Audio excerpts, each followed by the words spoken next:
Hey there, it's Brian Sebastian, movie reviews and more, woman on TV.tv, worldwide TV network, iTube 247 out of Franklin, Tennessee, and iHeartRadio and all the platforms around the world. So this is a special show. You know why it's special? Because I should be laying in bed someplace, but I had to force myself to get up to talk to these guys, and I'll tell you why.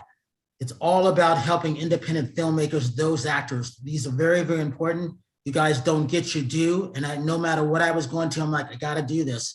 You got to help out independent filmmakers because no one else is helping them out. All right, tell us who you guys are, what your movie is about, and why are we talking to me? Hey Brian, yeah, I'm Tip Scarry. I'm Brent Lydic. And our film is Spirit Quest. We co-starred in it, co-wrote it. Brent directed it.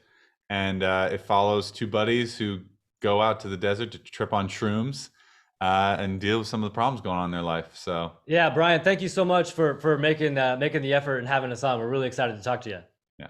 Hey, like I said, you know, I've been talking to a lot of people. What about the independent filmmakers? You guys aren't doing justice. And I get on these people. And the reason I can get on them because I've got 10 million views and counting. So I don't want to hear any excuses of people saying, hey, we got to support the big films. No, you got to support all those people who have a wish, a desire to make the films like you guys did. Hats off to you guys for doing this and keep up your good work. Thank you so much.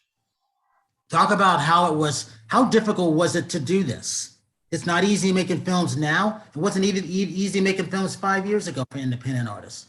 Yeah, you're right. You're absolutely right. I mean, in a lot of ways, you know, because of just the way the technology and the tools and the resources have advanced, there are some ways that things have become a little easier. But I think regardless of the scale, the size, you know, the budget of your film, like filmmaking is an arduous process. And so I think the people that have done it all share kind of a similar bond of like, man, it takes a lot of effort, getting a lot of people together, kind of trying to get everyone on the same page to go out and create something and be able to end up with a 90-minute, you know, feature film. So it is extremely tough. And, you know, Tip and I are actors first. And so I think it was really important for us, you know, kind of take our career in our own hands and create something that we could be the leads of, not wait, you know, for casting directors or producers or directors to find us or for that big break, if you want to call it that. So it was really important for us to kind of take a stand and create something for ourselves. Amen. Yeah. Well, and that's one of the reasons why, you know, I climbed out of bed. I'm like, hey, I got to do this because how many people, here's the thing. I know this, and this is what sucks about it. I've been in this game for a long time. There's not a lot of us left that started way back in the early 90s, you know, even in the late 80s. There are very, very few of us. And I keep telling people, I'm not going anywhere. I told them I'm going to retire in 2 years, September 26, 23. The reason why I can say that is just like Oprah when she stopped doing her show out of Chicago. That doesn't mean she stopped doing it. She can just do it when she wants to, whoever she wants to work with. So I always want to be there to help the independent filmmaker no matter what, because I don't have to worry about numbers. I don't have to worry about stocks. I'm all about saving the planet. So when you guys mention shrooms and I'm looking at this Spirit Quest, I'm like, hey, I get it. I'm not even high and I get it right now. So we love that. We love that so much. Yeah. Talk about this, because I know I've heard the stories many, many years, what it's like to give that pitch. What was it like when you guys are pitching this to somebody? And what was the reactions you got before you were able to say, never mind, we're going to do it ourselves and make it our own way? Sure. Well, I mean, to be honest, the pitch really started with Brent coming to me with the short. And he didn't really have to sell me on it because I really loved it from the get-go. I loved that it was from the very, very beginning, even in the short iteration, it was always about two guys who are ill-equipped to find enlightenment, still trying to find it anyway, and that enlightenment at the end of it comes from the point of view of that enlightenment has a sort of cosmic joke in it. There's a sense of humor at the core of enlightenment, and I loved that. And so that was how we started the short. And from there, we just wanted to keep going. And we threw around different, you know, final results of what this thing could be. And we landed upon, hey, let's just make this an independent film. Let's keep gearing it towards what we can do with the leanest crew imaginable, with the leanest resources imaginable, so that this can be about something that nobody can take away from us, that we can build for ourselves. Brian, one of the things that I think for us too, you know, what we really struggle with creators too, and in terms of, I think the biggest struggle a lot of creatives and filmmakers and writers face is getting out of your own way and allowing yourself and giving yourself permission to go out and do something.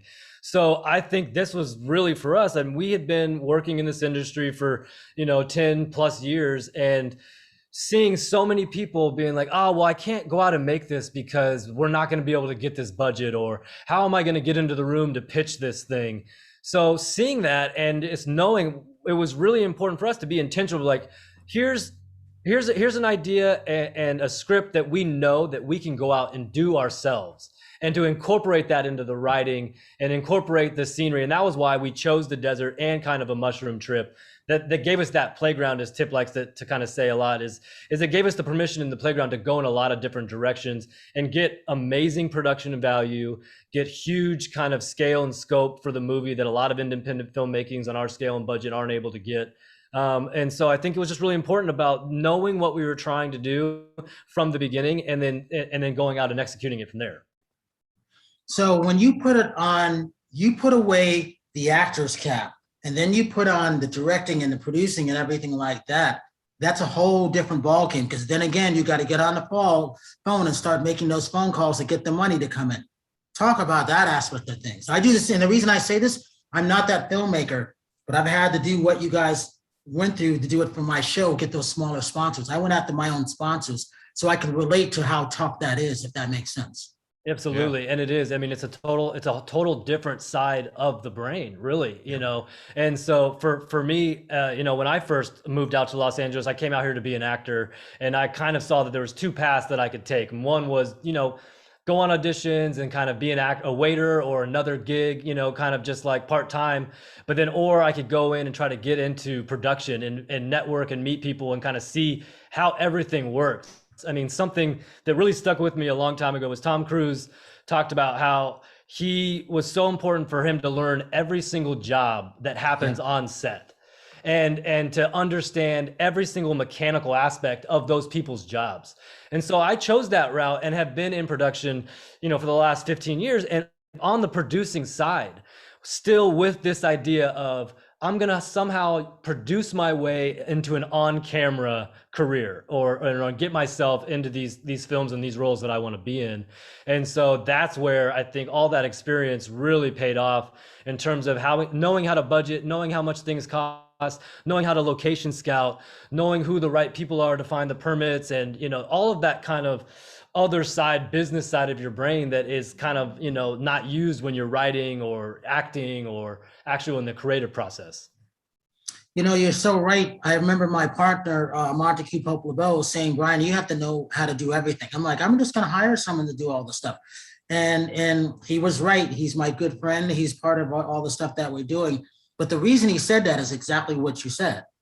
I love Tom. It's because of all the stuff that he's done, and you're right. You have to learn how to do these things. Not everybody has the intention to do it. Do they have the chutzpah to do it?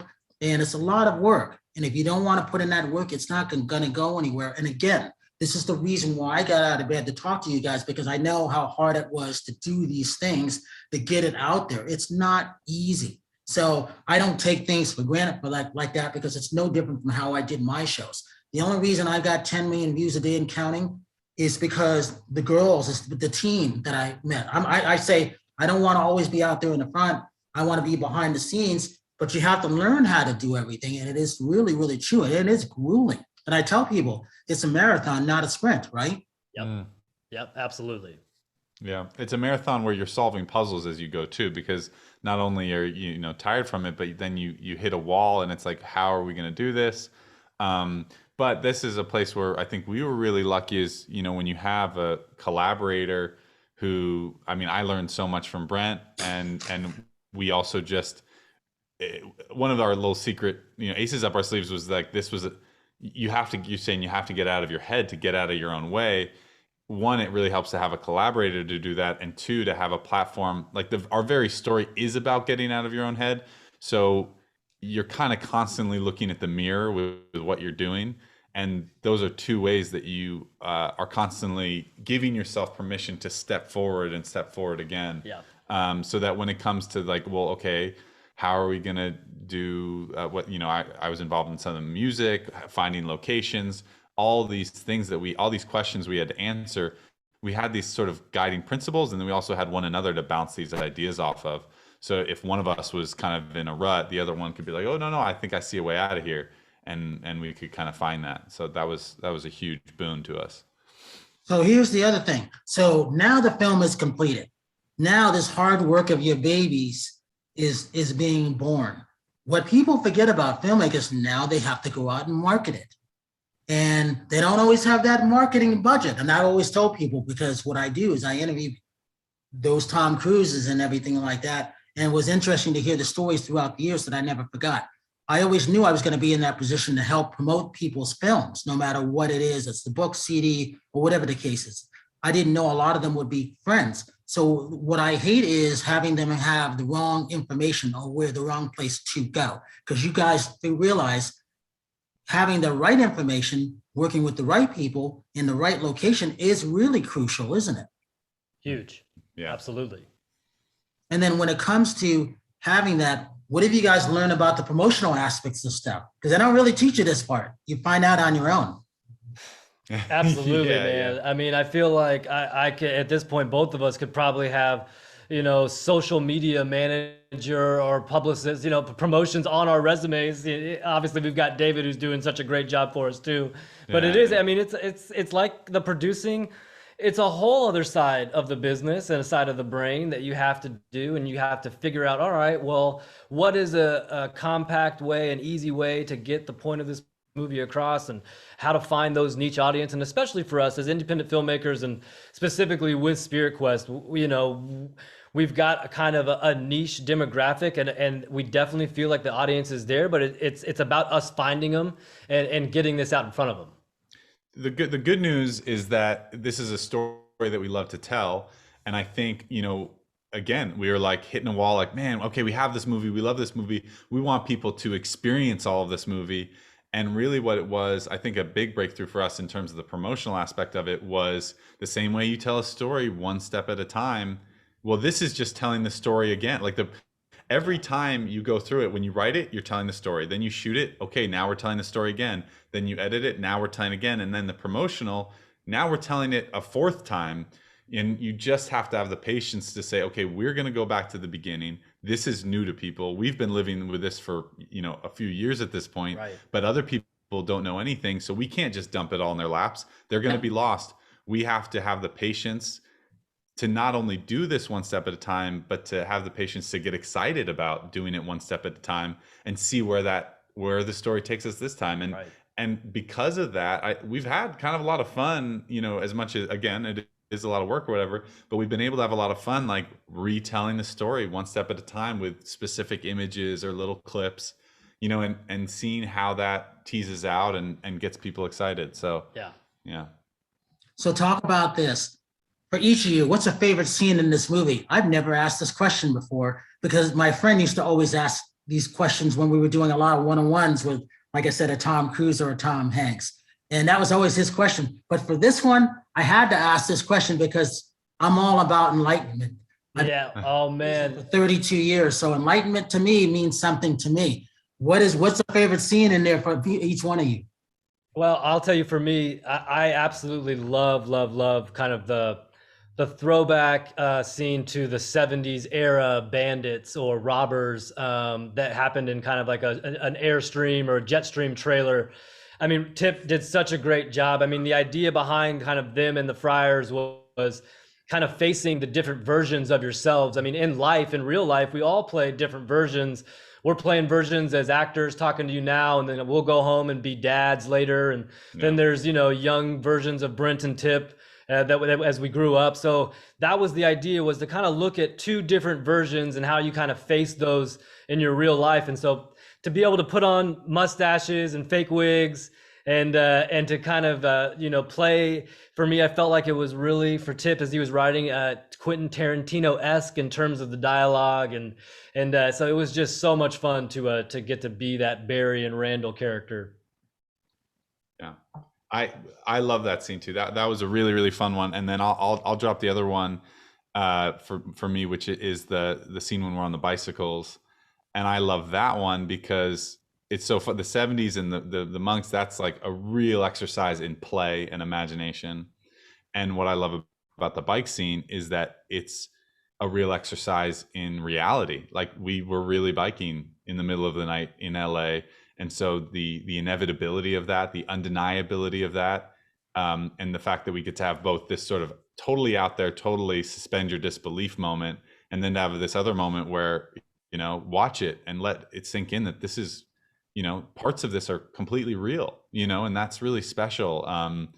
And it was just a special, just to film it, to scout it, was just a really great experience. And I think, and just to add one last thing, I think the movie does kind of go to a lot of different areas, but I feel like what we were trying to do was show that's kind of how friendship is as well. And when you have an old friend, you're able to go into all these different areas.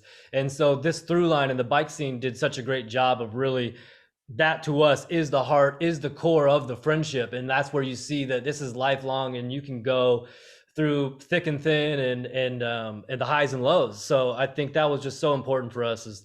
And I think if people are watching the movie, is just to be able to kind of get lost and be like, man, like there's a lot of different points in friendships. And that's kind of what this movie is showing different aspects of a relationship.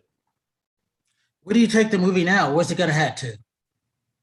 Right now, the movie is available on all major VOD platforms. You can get on Apple, Amazon, Vudu, YouTube, Vimeo, Google Play, Spectrum, all the cable VOD. So we're really hoping that the audience or the Quest is able to find its audience, and that people are able to, especially after we've had such a tough year and a half, just collectively, the world, especially our United States and Los Angeles, and so we're just hoping that people can relax and hopefully have some fun and enjoy a lighthearted comedy about friendship. Last two questions. So for each one of you, what was it like going through 2020 for you? Because 2020 for me was the best year ever. And the reason I can say that, because I saw this coming in 2018. So I was able to change everything around. But the bad thing is I only know 40 people that had a good year last year, just 40 out of everybody that I know in the world. And I know a shitload of people. That's not good. That's one of the reasons why I'm here to help, you actors, you filmmakers, get your craft out there, because I'm not that actor. I'm not that filmmaker. My job is to help promote the things that you guys come up with. How many people say that? Because normally, hey, I want to be in your next film. Nope, you couldn't pay me to be in a movie. Not in. I just want to get it out there to those people that would love to see Spirit Quest, Oh, we appreciate it, man. Thank you, Brian. Thank you. Yeah. I mean, 2020 was, of course, like ups and downs. In a lot of ways, it was great. We finished Spirit Quest just 2 months filming before we kind of went into quarantine. So then we were able to go through the edit, through all of post-production, which is all stuff, especially now, you can do from home and from your computer.